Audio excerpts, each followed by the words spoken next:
প্রিয় ছাত্রছাত্রী বন্ধুরা, আশা করি তোমরা ভালো আছো। আজকের ক্লাসে আমরা মিশ্রণের অঙ্ক করব অধ্যায় 12 থেকে, গণিত প্রভার ক্লাস 8 এর বই থেকে।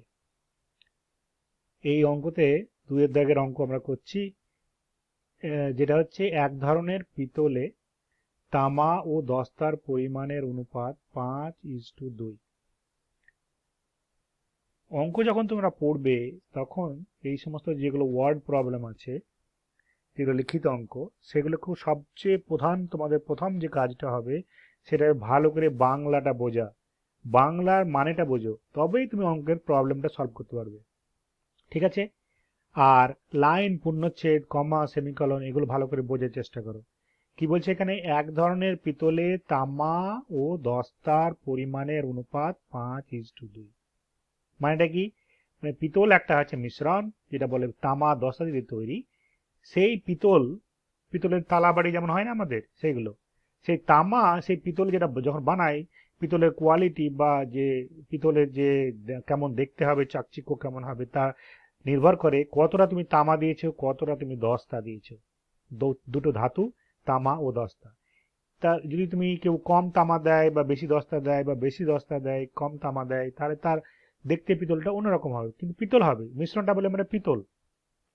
তো এই যে একটা পিতল এখানে আছে, সেই পিতল বানিয়েছে 5 ভাগ তামা দিয়েছে আর 1 ভাগ দস্তা দিয়েছে।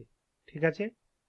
তাহলে সেই পিতলে আমার অনুপাতটা বলা আছে তামা দস্তার, যেটা হচ্ছে 5:2। এইখান পর্যন্ত দেখো সেমিকোলন আছে, এটা বলে দেওয়া আছে একটা, এটা বলা আছে তোমার দেওয়া আছে। এবার দেখো কি বলছে, এখন পর্যন্ত কি করতে হবে আমি জানি না। এই ধরনের 28 কেজি বা 28 কিগ্রা পিতলে 4 কিগ্রা তামা মেশালে তামা ও দস্তার পরিমাণের অনুপাত কি হবে, হিসেব করে লিখি। তো এই যে মিশ্রণ আমার পিতল পেয়েছি, যেটা পিতল বানিয়েছি, এই ধরনের পিতল আমি 28 কেজি নিয়েছি। এবার তারপরে ওতে আমি আরো যদি 4 কিগ্রা তামা মেশাই, আগে কথা ছিল 5 ভাগ ছিল তামা আর 2 ভাগ ছিল দস্তা। এবার ওইখানে আমি আরো 4 কেজি তামা মিশিয়ে দিলাম। তাহলে যে নতুন যে পিতলটা তৈরি হবে, সেই পিতলে তামা ও দস্তার অনুপাত কি হবে লিখি। বোঝা গেল? ঠিক আছে। তাহলে অঙ্কটা যদি বুঝে থাকো, তাহলে এবার দেখো খুব সহজ অঙ্কটা কি হবে। বলেছে কি, আমার বলেছে অনুপাত 5:2, তামা আর দস্তার অনুপাত 5:2। তার মানে কি, যদি তোমার 5 ভাগ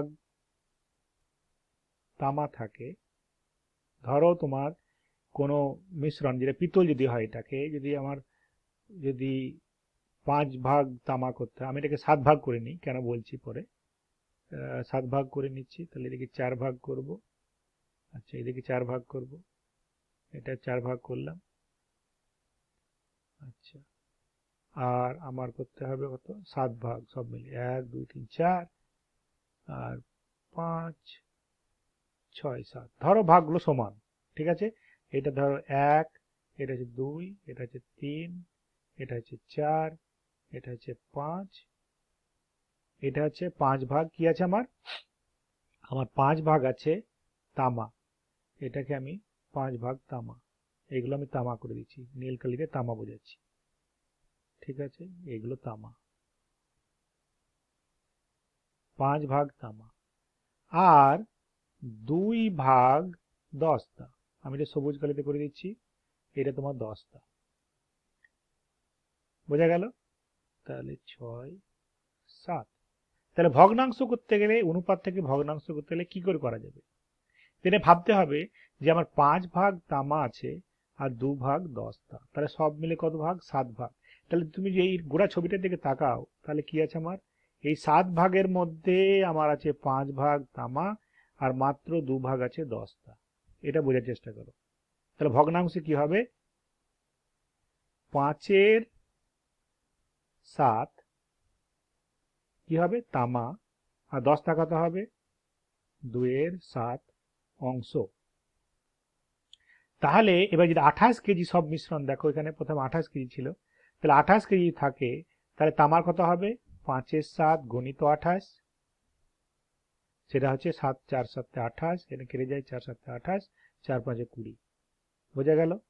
আচ্ছা, এবার দশটা কত হবে? দশটার অংশ কত? 2/7 অংশ দশটা, কার মধ্যে? 28 কিলোগ্রামের মধ্যে। তাহলে 2/7 গুণিত 28 মানে 8 কিগ্রা হলো দশটা। তাহলে আমি কত কিলোগ্রাম দশটা, কত কিলোগ্রাম তামা বের করলাম। এটা দশটা, 8 কেজি দশটা, আর 20 কেজি তামা আছে। এবার কি করছি? এবার দেখো 4 কেজি তামা আরো মেশাচ্ছি।